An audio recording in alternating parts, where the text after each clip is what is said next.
हर हर महादेव, हर हर महादेव। तो आइ हम कह लेलहुँ कि जे बहुत गोटे पूछैत रहए तऽ जामफल केकरा कहै छी, अमृत फल केकरा कहै छै। तऽ जामफल, अमृत फल, अम्बक आ कहू तऽ चलू चलू चलू ओ गाछके पास। पहिले तऽ देखियौ कतेक मूसलाधार पानि पड़ि रहल छै, देख रहल छियै, बहुत मूसलाधार पानि पड़ि रहल छै। तऽ चलू हम कहऽ लए जा रहल छी।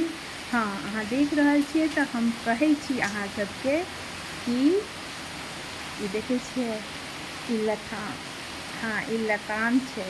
ई लताम जे छै एकरा तऽ आम भाषामे सब जानैत हैत कि अमरूद कहै छै, सब जानैत हेबै अमरूद कहै छै। लेकिन अहाँ सब बताउ कि एकर छोट जे साइज रहै छै, देखा रहल छी गाछ, एकर छोट जे साइज रहै छै, एकरासँ जे छोट होइ छै, ओना तऽ बहुत पैघ पैघ होइ छै लताम, लेकिन ई जे देख रहलियै हन अहाँ एकदम छोटका, एकदम छोटका, एकदम छोटका देख रहलियै हन ने, एकदम छोट। तऽ ओकरा की कहै छै बुझलियै। ई छोटके जे छै ने, देखियौ बढ़िआँसँ देख लियौ, देख रहल छै ने, हे देखियौ कतेक छोट छोट, एखन बहुत छोट छोट जे छै, एखन बहुत छोटे छोटे निकललै हन। तऽ हम बताबै छी कि ई छोट साइजके पहिले अहाँ सब बताउ की कहै छै।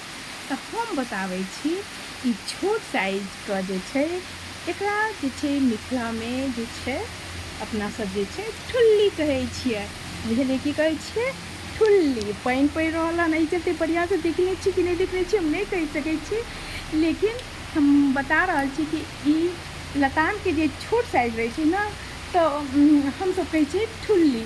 अहाँसब की कहै छी सेहो कहब। हर हर महादेव जरूर कमेंट करब, बुझलियै। जय लक्ष्मी नारायण, हर हर महादेव जरूर लिखब। कहू की हाल समाचार अछि।